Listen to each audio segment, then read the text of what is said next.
नमस्कार मित्रांनो, आपल्या सगळ्यांचं स्वागत आहे आमच्या शेती एक शेती या यूट्यूब चॅनलमध्ये. मित्रांनो, कापूस अनुदानाच्या किंवा कापूस आणि सोयाबीन अनुदानाच्या प्रतीक्षेत असलेल्या शेतकरी बांधवांसाठी एक अतिशय महत्त्वाचं आणि मोठं अपडेट आजच्या व्हिडिओच्या माध्यमातून आपण जाणून घेण्याचा प्रयत्न करणार आहोत. मित्रांनो, 29 सप्टेंबर 2024 रोजी म्हणजे आज कृषी पुरस्काराचं वितरण या ठिकाणी होणार होतं आणि याच पुरस्काराच्या वितरणाच्या दरम्यान सोयाबीन आणि कापसाच्या अनुदानाचं वितरणाचा कार्यक्रम सुद्धा पार पडणार होता, आयोजित करण्यात आलेला होता. आणि याच्याच माध्यमातून या कार्यक्रमाच्या अनुषंगाने शेतकरी बांधवांच्या खात्यामध्ये DBTद्वारे या कापसाचं आणि सोयाबीनच्या अनुदानाची जे काही प्रति हेक्टरी 5,000 रुपये अनुदानाची रक्कम जी काही आहे तर ती क्रेडिट केली जाणार होती, अशी माहिती कृषी विभागाच्या माध्यमातून देण्यात आलेली होती, सांगण्यात आलेली होती. आणि याच संदर्भात नियोजन सुद्धा करण्यात आलेलं होतं. परंतु ऐनवेळी या कार्यक्रमामध्ये थोडीशी घाईगडबड झालेली आपल्याला दिसून आली किंवा झाली, ज्यामध्ये राज्यपालांना नसलेला वेळ असेल किंवा इतर अजून काही बरेच सारे तांत्रिक बाबी असतील या ठिकाणी दाखवण्यात आलेले आहेत, दिसून आल्यात.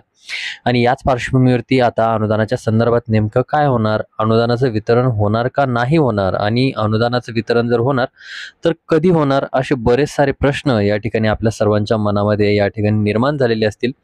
आता या कार्यक्रमानंतर आपल्या सगळ्यांना म्हणजे शेतकरी बांधवांना हे पडलेले प्रश्न आहेत. एकंदरीत या कार्यक्रमाचा जे काही नियोजन करण्यात आलेलं होतं ते नियोजन पाहिजे तसं पार पडलं नाही, असं आपल्या सगळ्यांना या ठिकाणी दिसून आलं. त्यात व्यत्यय येत गेलेत.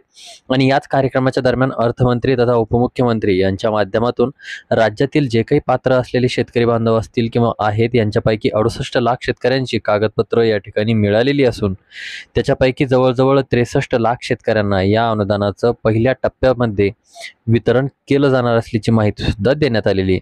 मित्रांनो, जे काही कृषी विभागाच्या माध्यमातून अधिकृत अशी माहिती देण्यात आलेली होती की 48 लाख शेतकऱ्यांच्या खात्यामध्ये जवळजवळ 1,600 कोटी रुपयाच्या आसपासची रक्कम वितरित केली जाणार होती आणि त्याच्यासाठी सुद्धा हा कार्यक्रम आयोजित करण्यात आलेला होता. परंतु आता ही रक्कम वाढवून त्याऐवजी 63 लाख शेतकऱ्यांच्या खात्यामध्ये जवळजवळ 2,500 म्हणजे 2,500 कोटी रुपयांचं वितरण या ठिकाणी केलं जाणार आहे. आणि या रकमेचे वाटप जे की शेतकऱ्यांच्या खात्यामध्ये उद्यापासून पूर्णपणे जमा केलं जाणार आहे. आता याच्या व्यतिरिक्त जर आपण बघितलं तर जे काही कागदपत्र जमा करणारे शेतकरी असतील की ज्याच्यामध्ये KYC बाकी असणारे असतील किंवा इतरही कागदपत्र जमा करणारे शेतकरी बांधव असतील तर त्या शेतकऱ्यांना उद्याच्या नंतर म्हणजे 1 तारखेपासून जशी KYC होईल, जशी जशी त्यांची कागदपत्र जमा होतील तसं तसं हे अनुदान किंवा अनुदानाची जी काही रक्कम असेल तर ती जमा व्हायला सुरुवात होणार आहे. आता जे शेतकरी पात्र असतील त्यांच्या खात्यामध्ये ती रक्कम जमा होणार आहे. परंतु आजच्या या दिलेल्या माहितीनुसार, आजच्या या वाटपाच्या कार्यक्रमानुसार उद्यापर्यंत पात्र झालेल्या 63 लाख शेतकऱ्यांना 2,500 कोटी रुपयांचं वितरण केलं जाणार आहे. मित्रांनो, अशी घाईगडबडीत आणि गोंधळात हा कार्यक्रम पार पडलेला आहे.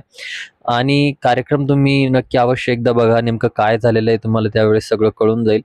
तर मित्रांनो, हे एक असं महत्त्वाचं असं अपडेट होतं की ज्याच्या माध्यमातून आपण सगळेजण जे काही वाट बघत होतो आणि त्याची अजूनही थोडीशी आपल्याला आणखीन वाट आपल्याला बघावी लागणार आहे. आणि उद्या आशा करूयात, कारण याच्यामध्ये कुठल्याही प्रकारची दिरंगाई केली जाणार नाही किंवा करू नये अशी आपली सुद्धा एक माफक अपेक्षा आहे.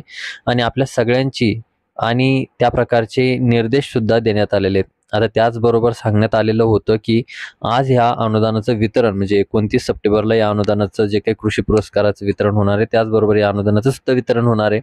परंतु मित्रांनो, आज कुठल्याही शेतकरी बांधवाच्या खात्यामध्ये 1 रुपया क्रेडिट केला जाणार नाहीये. परंतु उद्या सकाळपासून किंवा सकाळपासून शेतकरी बांधवांच्या खात्यामध्ये या रक्कम किंवा त्यांची जी काही रक्कम असणार आहे, जो काही अनुदान त्यांना येणार आहे, तर त्या रकमेला जमा व्हायला सुरुवात होणार आहे. आणि उद्या आशा करूयात, उद्या संध्याकाळपर्यंत सांगितल्याप्रमाणे 63 लाख शेतकरी बांधवांच्या खात्यामध्ये या 2,500 कोटी रुपयांचं जे काही वितरण आहे त्यांच्या रकमेनुसार म्हणा किंवा त्यांच्या अनुदानानुसार म्हणा, या रकमेचं वितरण होईल अशा अपेक्षा ठेवूयात. व्हिडिओ आवडला असेल तर व्हिडिओला लाईक करा, चॅनलला सबस्क्राईब करा आणि आपल्या इतरही शेतकरी बांधवांना व्हिडिओ शेअर करायला विसरू नका. भेटूया नवीन माहितीसहित, नवीन व्हिडिओसहित. तोपर्यंत धन्यवाद मित्रांनो.